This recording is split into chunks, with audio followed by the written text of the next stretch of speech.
Act of Worship, your source for commentary and discussion on worship, theology, and culture. I'm your host, Dr. Jonathan Michael Jones.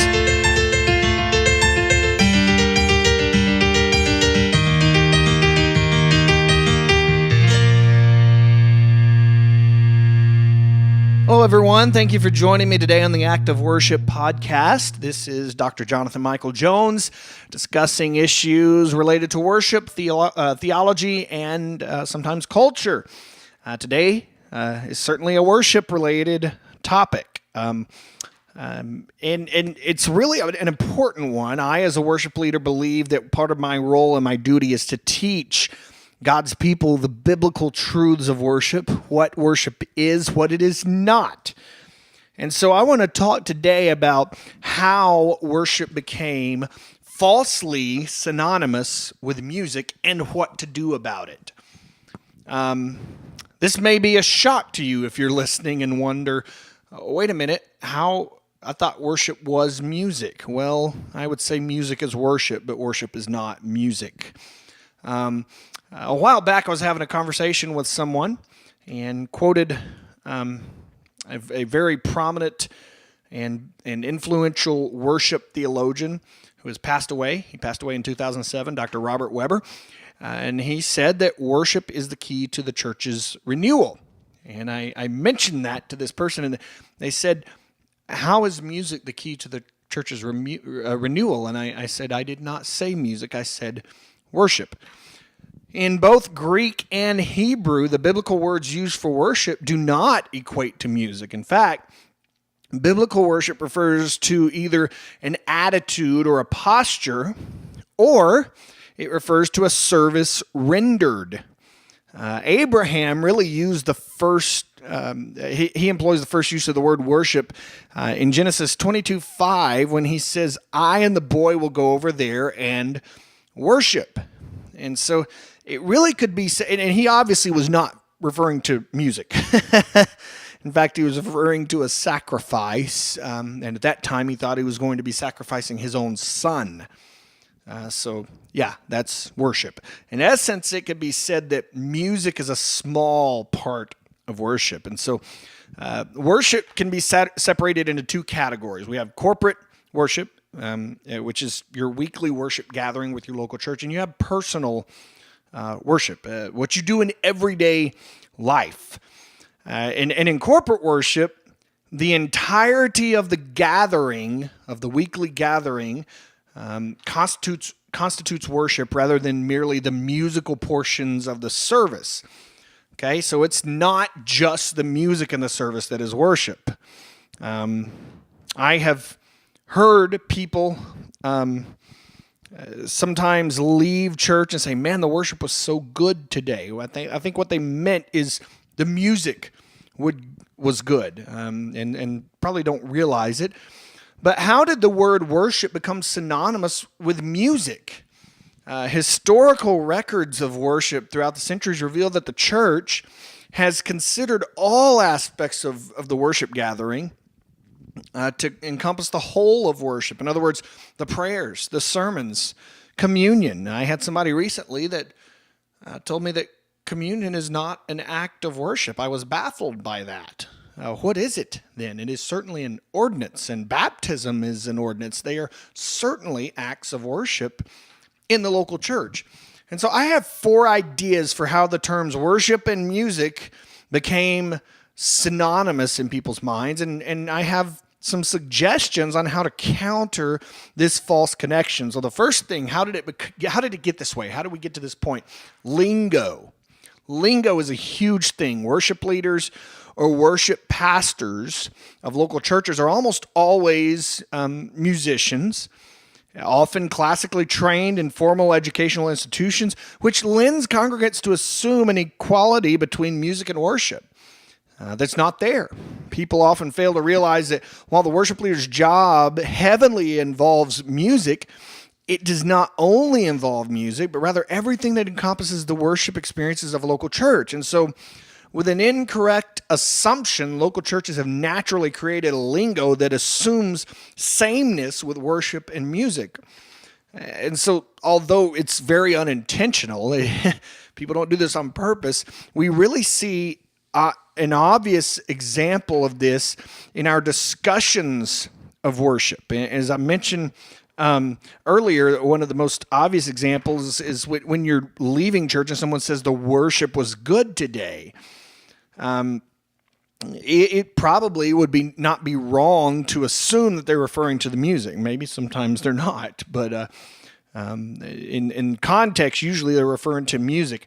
But the entire service includes many acts of worship other than music. Even our worship planning resources that we have fail in this area. For example, Planning Center Online distinguishes between worship and the sermon. Reality is that sermon is part of worship as well. And so perhaps the unintentionality is part of the problem. By adopting such implicative language, local churches begin to perceive worship in a misleading manner. And so lingo has played a significant role in the false assumptions of what amounts to worship. And so we need to change the lingo. So the second idea I have of how we got to this point is Christian industry and publications and productions.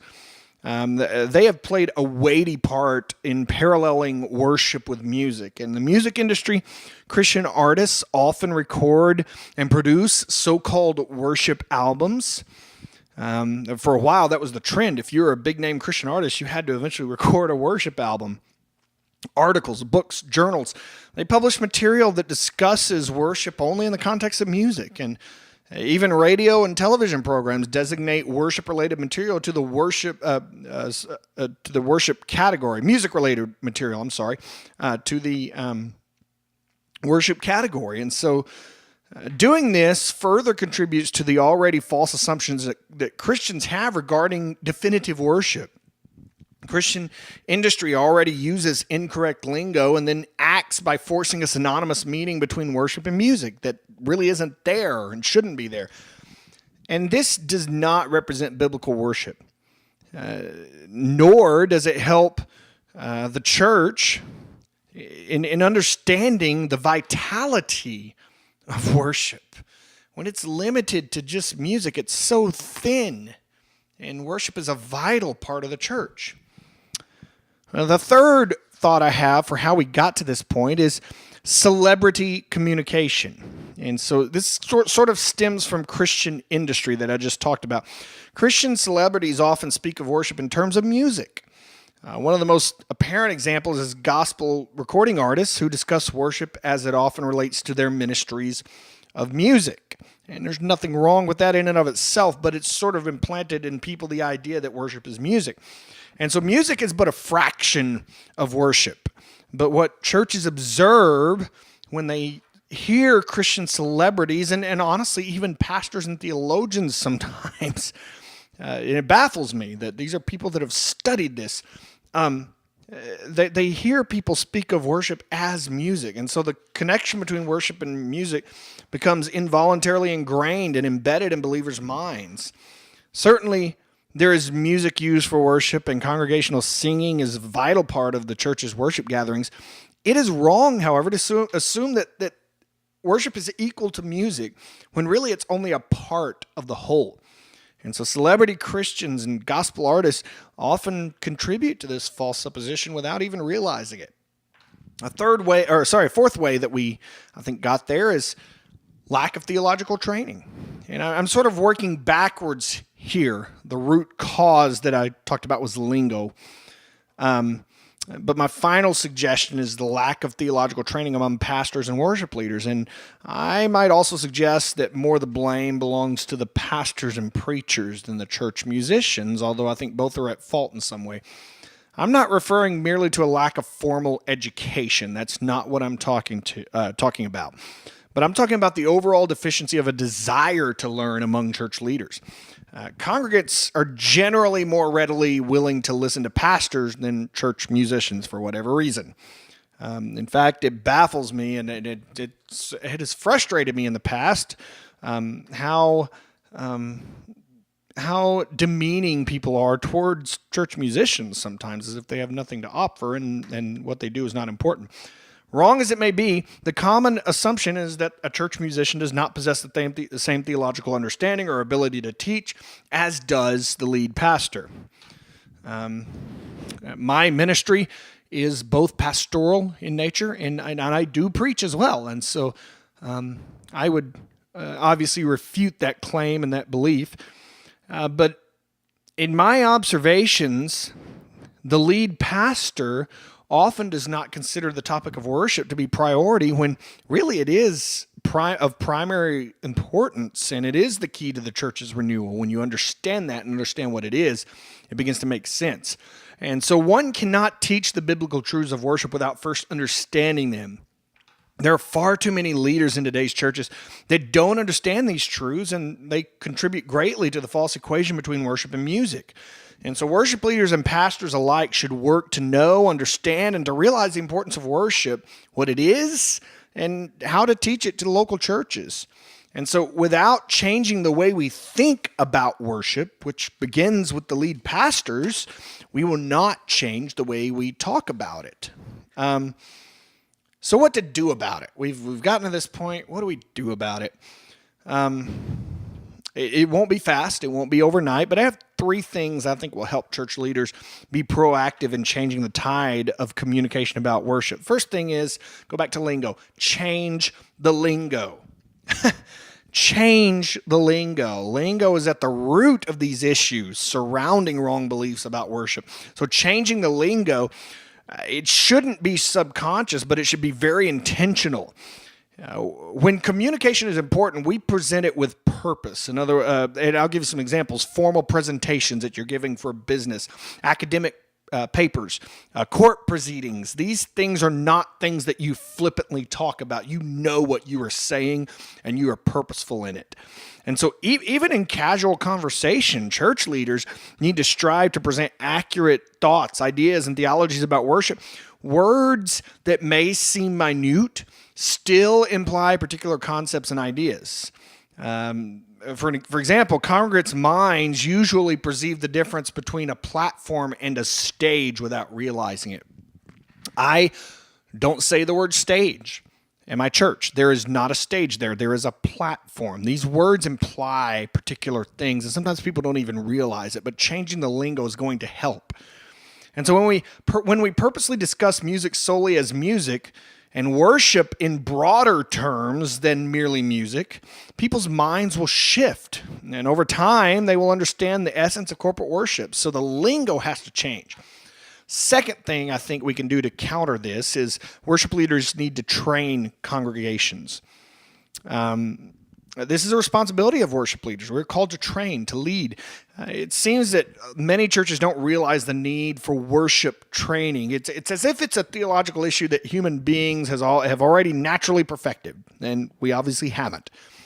While the act of worship is natural, in other words, we all worship someone or something, albeit right or wrong, we continue to become better worshipers in our sanctification process. And so the idea that believers don't need to be taught how to worship is erroneous. And so worship leaders should take seriously their job to teach God's people the biblical, theological, and even the historical truths of worship, and should desire to be taught themselves. And so the process is unending. Until we're with Christ, we will not be perfect worshipers, but we are getting better. And if we don't realize the need to train congregations, few will. And the third thing and the last thing I would say to counter this is pastors, lead pastors, senior pastors must understand biblical worship. And without lead pastors rediscovering the primary responsibility of God's people to worship Him, local churches will not achieve their primary purpose, namely glorifying God. That is the primary purpose of the church. And so a church's spirituality is revealed in how they worship corporately. If you want to see how deep a church is spiritually, look at their worship practices. It will say a lot. Weak worship likely implies weak spirituality. And so I would even suggest that spirituality is derived from worship. In other words, a local church's spirituality is directly derived from their worship practices, which are derived from their beliefs about worship. As you are formed as a worshiper, you are formed spiritually. Pastors, the unquestionable leaders of local churches, should be the primary proponents of biblical worship and really should seek to teach that worship is not synonymous with music, but rather embodies so much more than that. Without the pastor's leadership in this area, we will not correct the wrong ideas that people have about worship, and we'll instead further contribute to it. And what we have right now is weak, baseless, unbiblical. Worship is not music. The final thing I would say about this, and I've said it several times in no uncertain terms, is that worship is primary.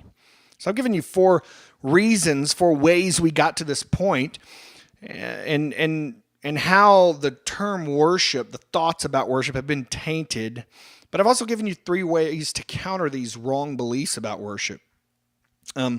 Music is a small part of worship, but it's not the whole. Church leaders, pastors, we should all take critically the job of facilitating worshiping communities. We are not called just to create worship experiences. We're called to create and facilitate worshiping communities. And so this endeavor will not be achieved if local church members continue to misunderstand worship. So let us sing faithfully, pray faithfully, preach faithfully, and let us participate in every act of worship faithfully, because worship is a primary responsibility of the church. It is not secondary. It's not 3rd, 4th, 5th on the list. It is a primary responsibility, and everything else stems from the governing goal of worshiping God. Thank you for listening. This is Dr. Jonathan Michael Jones.